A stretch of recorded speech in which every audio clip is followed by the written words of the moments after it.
This is KC Sports Tonight. There you have it. Welcome into KC Sports Tonight. Marleah, Campbell alongside Gabe Swartz here today. Very busy day. This was the last training camp practice before the first game of the preseason game of the 2024 season. So the next time we're going to see these guys is when they're in full uniform taking on a team other than themselves. Gabe, I'm pretty excited.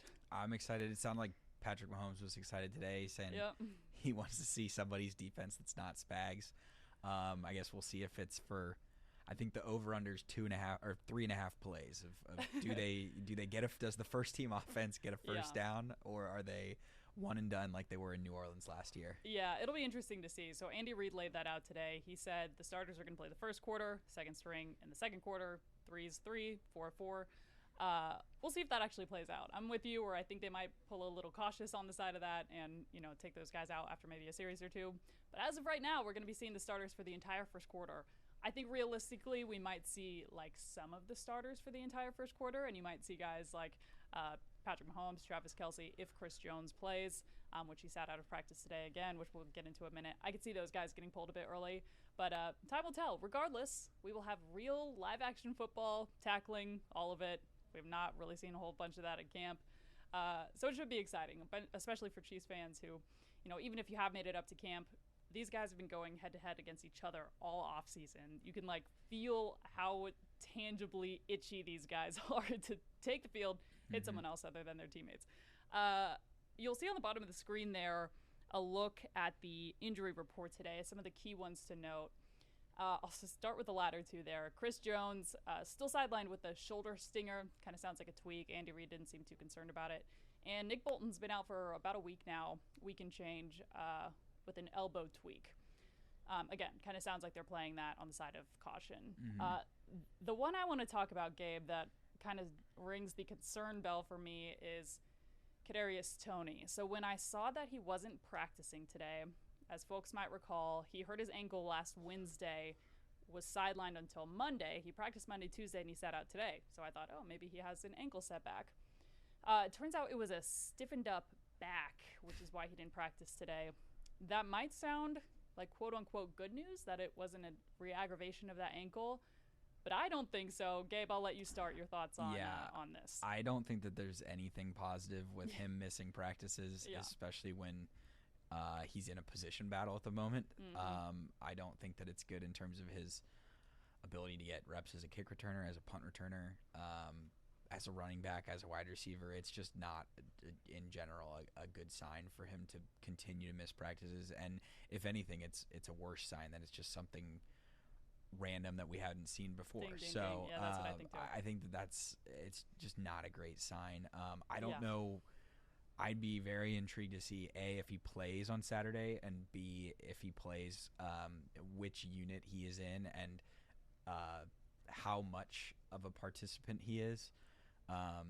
Because it's been sparse throughout camp whether he just has not really participated in camp much in the last 2 years because he got hurt the first day last year. And then he's been on and off hurt this year as well. So I don't think Kadarius Toney's a huge fan of Missouri Western State University, but maybe the beds aren't great in the dorm room or something, but they're bad night of sleep. But I'm it makes me, one of the things that I'm interested to see on Saturday is what level of participation we get from number 19. Yep, that'll be one of the first things I'm looking at. I agree with you when you said it almost concerns me more that it's something new, just in the sense that we've kind of harped on this all offseason. If Kadarius Toney is able to stay healthy, he could be a realistic contributor to this team and a big one. The problem is that's a big if, and our sample size so far of these first couple weeks of training camp hasn't boded well to that issue that kind of keeps harping on Kadarius by, no problem of or fault of his. But last year he spent 19 to 20 weeks of the season on the injured list. He, played through a lot of that. He ended up sitting out of the Super Bowl. So to have another kind of issue piling on this early in the season, not great, especially for a guy that truly is battling for a roster spot. I mean, we've talked about this ad nauseum on this show. The first 4 wide receivers are locked in, arguably 5, with Xavier Worthy, Hollywood Brown, Rashee Rice, Justin Watson. There's 4. Throw in McCole Hardman. There's 5. then you got a handful of guys, Kadarius Toney, Nico Remigio, Sky Moore, Justin Ross, fighting for 1 or 2 spots. So not ideal if you are. Yeah. I mean, last year he got away with not participating in training camp with them being like, oh, he's going to be the wide receiver 1. And then they force-fed him options in the Detroit game in week 1. That didn't go too well, and that kind of tanked everything. But this year, he needed camp to kind of, I guess, rejoin the fold for Mahomes because he didn't participate. I don't believe that he played a snap for the Chiefs post the dropped ball that led to an interception against the Patriots, and that was like week 15 of last year. So they had the whole situation of him claiming that he wasn't hurt, but the Chiefs were listing him as hurt and not participating against throughout the playoffs. So he needed this camp to get on the same page as Patrick Mahomes again, and he has not taken advantage of that. And meanwhile, from at least the days that I've been up at camp, you've been able to see, I mean, Justin Ross catching passes from Mahomes, Nico Remigio catching passes from Mahomes, even Sky Moore, who like notoriously has not been on the same page with Patrick Mahomes at any point in any regular season game, aside from, ironically, Jacksonville last year in week 2. Even he's gotten reps with Mahomes, and Kadarius Toney's just missing out on all that. So he's just getting further and further behind the 8 ball. Yeah, certainly not helping his situation by any means. We've kind of bled into our second topic, so we're going to jump to that. Preview of the Jags game. Very excited to, again, see live-action football. I know these guys are excited. I mean, they're facing the same people every single day. So this is the first time they're taking a field against someone else since the Super Bowl. No, this game doesn't quote-unquote count, has no impact on the Chiefs' season. Frankly, I don't think they care what the score is. But it is a big day for 2 groups of guys. One, the guys that are proving they deserve playtime / a starting job.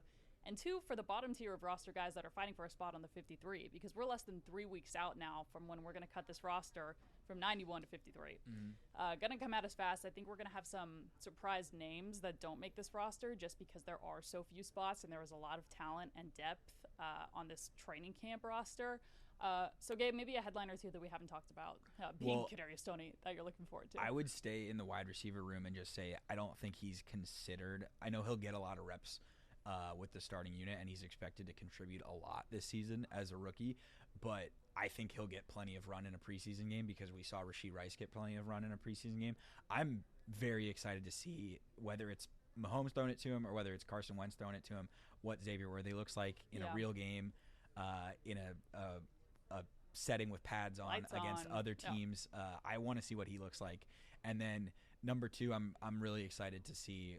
There's been good reports out of Jaden Hicks in the safety role with Justin Reed not participating a ton. I just want to see what the secondary looks like a little bit as well. Yeah, I'm with you. I'm excited to see the left tackle position too. Kingsley Suamataia going against. I mean, this is his first NFL game experience. Of note, we should add this in here while we're chatting. Wanya Morris today went down with what I guess Andy Reid said this afterwards, but what I thought was a lot worse of a knee injury, in that the entire camp kneeled, which usually, is never a good sign when that happens. Took a few minutes to get up, ended up gingerly walking off on his own, and then ended up going fullback to practice. So what looked like, oh gosh, this could be, catastrophic, turned into, it was a tweak, he powered through it, he kept going. This is a position, again, we've talked about a lot, but for good reason, because it's extremely important if you're protecting Patrick Mahomes' blindside. And it looks like the rookie has the job, but I think these next couple of weeks will either cement that or, if Kingsley just has a terrible couple of weeks here, we could be talking about Wanya getting that job. Yeah, I think that, we talked last week about Andy Reid being like, oh, the job is, not locked up yet, but Saturday could go a long ways toward it being locked up. So that is a huge moment for Kingsley. And yeah, those are the 3. I think that's the thing is I'm just excited to see rookies, I think, for the most part. And there's been some good signs out of Jared Wiley, so maybe he gets some reps a little bit with Wentz or Chris Oladokun. I'm just I'm excited to see real football. For a little bit, and then after the second quarter, I'll be good, and It'll be also something, usually around this time of year, we're not like, man, I can't wait to see special teams. But I can't wait to see special teams because I'm excited to see the new kickoff rule in action. We've heard about that a lot over the course of the offseason. Dave Tobe has talked about it ad nauseum. There's a number of guys I could see them putting that back there and experimenting with a little bit. So we'll see how that goes. But I think that's going to be pretty dull in the preseason compared to the regular season. And I think Dave Tobe's been scheming. And some real stuff will come out in week 1. But in the preseason, I think that they will they'll throw Justin Reed out there to do it as we're actually going to do Justin this. Reed? Well, if he's healthy, at the end of preseason, or they'll have Reese Sammet kick off and get the buzz going for that. Yeah. But otherwise, I think it'll just be Harrison Butker hitting the most basic. Yeah. Short line drives at the returner, and that'll just be what they do. They're not going to run any of their crazy laterals or anything on the return team, but that could be added into the fold in the regular season when things really matter. I'm just excited to see logistically what this looks like. There's been so much of it. I mean, if you've watched the NFL tapes, you've kind of seen what this, or XFL, I think I said NFL. If you watch the XFL film, you've seen what this looks like in practice, but should be interesting. So a lot of fun coming up, and hard to believe. Again, 3 weeks, so exactly 20 days from now, we're going to cut this roster to 53. And soon we're going to be talking about the Ravens Week 1 game, which is wild, just absolutely wild. Mm-hmm. But for now, we have to talk about another game coming up tonight. Speaking of massive games, Red Sox at Royals. Oh, there's your rest of your preseason games. Red Sox at Royals tonight. Right now, the Royals hold a half-game lead in the wild card race, so the winner tonight takes the advantage. So pretty disappointing start to the season, series, to say the least, with the Red Sox taking both of those. But in theory, you win tonight, you win tomorrow, you could leave this thing even, which, take what you can get at this point. I think you wanted to leave, obviously you want to leave with the sweep, best case. I think optimistically this being at home and losing on the road, what was it, last month, you're hoping to at least take the series, but, take what you can get. The Red Sox did clinch the tiebreaker last night, so that's already done. But at this point, you're taking, any win you can take. Yeah, I mean, the Royals still have plenty of games to go with Cleveland and Minnesota, so the division isn't even completely out of hand. The Guardians are playing against the Diamondbacks today, doubleheader. They lost the first game. They're down 5-3 in the ninth in the second game. Minnesota lost 2 of 3 to the Cubs this week. So the AL Central really hasn't taken a ton of advantage of separating from the Royals, but you can also pull that as the Royals haven't taken advantage of Cleveland and Minnesota finally losing some games. Yep. So they're just staying in the same spot. I think the interesting thing is the Royals are half a game up on the Red Sox for that last spot, but they're also only 5 games out of the best record in baseball. Yeah. It's so bunched up with I think Philadelphia, Baltimore, the Yankees, and I think the Dodgers are all at 67 wins. Royals are at 62. So there's a lot of parity in baseball, and I think that goes to this theme of what we've been talking about, of making the wild card is so crucial, because last year 2 wild card teams made the World Series. Just getting in, giving yourself a chance is a huge deal. And I think tonight is huge because we've seen when those 3-game series or 4-game series when the Royals have played the Yankees and Red Sox at home, it's not been great, but they were able to rally and get that walk-off win against the Yankees to kind of salvage that series a couple weeks ago, maybe a month plus ago. And this is kind of the moment tonight where it's they really need to get this one to not allow Boston to go ahead of them and kind of catch them in the race. If you can get back to up a game and a half and be within 4 of Cleveland, that would be great going into a weekend where Minnesota and Cleveland are playing each other. So neither one of those 2 teams is going to have to lose every single day this weekend, and you get 2 games at home against St. Louis. So winnable games against a team that you went 2-0 and swept in a doubleheader in July. So I think that's crucial. It's really just been the 6th inning the last 2 nights that has cost them. So I'm interested to see what Reagans does. He was great against Boston in Boston back in July, so hopefully he can repeat that performance. Yeah, certainly a big night, even for morale, just to not, lose the series at the K in such a critical moment for this team. Vinny Pasquantino saying earlier this week this is one of the biggest series he's ever played in. Still a chance to salvage this thing again, leave 2-2, but it'll start tonight. That game is at 7:10. Highlights coming up later tonight on the 10 o'clock news. Next, we're going to jump to a pretty cool story here out of Kansas City that happened just this afternoon. If you happen to be in Paris watching this, it was earlier this evening. Raytown South grad Quincy Hall taking home the gold in the 400-meter men's final. I think that might be. I think he won by 0.04 seconds. Is that right? That was according to the Okay. Olympic time. So I think that they officialized the whatever it is that tracks every millisecond down to I want to see, like, just with how close these races have been, I would love to just watch like an hour-long documentary about how they are able to decipher like thousands of a second different. You think about the men's 100-meter final was unbelievable. I don't know if you caught that one. Yes. Back to it though, 43.4. Quincy Hall taking home the gold.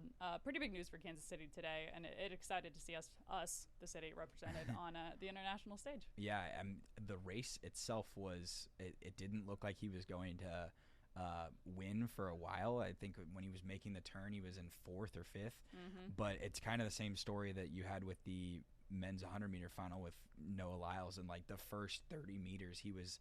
When you look at all the splits, Lyles was in last, and then he caught up, and that was the same thing that Quincy Hall did just to win at the end. And I feel like anecdotally, like every race that I see, it's whoever's in first is getting caught, whether it's long distance or it's sprinting. It's just the people who are coming from second or third are seeing what they need to do and just beating at the end, which is crazy. But I think that the sprinting is nuts to see a local guy be one of the fastest in the world. It's awesome. Yeah, out of literally our own backyard. Was it 15-20 minutes from where we're at KCTV5. So I want to close with this, Gabe. I asked Neil this yesterday. What is your favorite Olympic sport to watch as we're kind of getting down the home stretch here? I prefer the swimming stuff. Okay. Whether it's I really like the relays, the team relays, because it unites like the team sport aspect of things with like individual moments of brilliance of like you need an anchor leg of somebody coming through in the clutch, just like in the sprinting, to catch somebody at the end. But then it's 4 different people contributing to a team. And Team USA had gold in several of the team events. So I would say I just lean toward, in the summer, really liking to see the swimming events, because that's non-traditional and not a sport that I would watch just in like world championships. Yeah. But then otherwise, pretty basic. I like watching our men's and women's basketball teams crush the rest of the world, which is what we've seen the last 2 days with wins over Brazil and Nigeria to get to the semifinals. So those are fun to watch as well. Yeah, I'm with you. I'll add gymnastics in there. And then the like quote unquote weird ones, I guess you could say, like the more unusual sports, speed walking. I don't know if you've seen that one. Amazing. Yeah, that's crazy. So fun to watch. Yeah, I don't get it, but I just think it's incredible. I'll throw in like the archery and stuff in there. I mean, it's just so cool to watch, like these sports that you typically don't see, especially here in the Midwest maybe, on such a big stage like this. And just the moments. Quincy Hall today, great example of like the disbelief when these lifelong dreams are coming true, and in a span of 2-3 weeks you're watching them happen. Like, I mean, every the time you turn, steeplechase it's amazing. race this afternoon was nuts. I don't understand how humans are physically capable of doing that. It's unbelievable. Yeah, one of the guys hit the whatever you call it, the barrier, and went down, and kind of a scary injury. But it's just one of the crazier sports that we see in the Olympics. More of a traditional sport we're going to round out with. Chiefs coming up on Saturday. You're looking at the preseason schedule right there. No, you're not. Now you are. Jacksonville, 6 p.m. on Saturday. A week from Saturday, Arrowhead. It's going to be versus Detroit, 3 p.m. kick Saturday afternoon. And then they will round out the preseason schedule. That one is at home, the Chicago one. Yeah. So we've got that one messed up. But yep, that's okay. it's there. A bonus for folks watching. Yeah. Got another one at home. And then, of course, we take a week off and we look right ahead into the upcoming season, which is hard to believe because it feels like we were at the Super Bowl a week ago. On that note, we will round this out for today. More to come on the 6 o'clock news.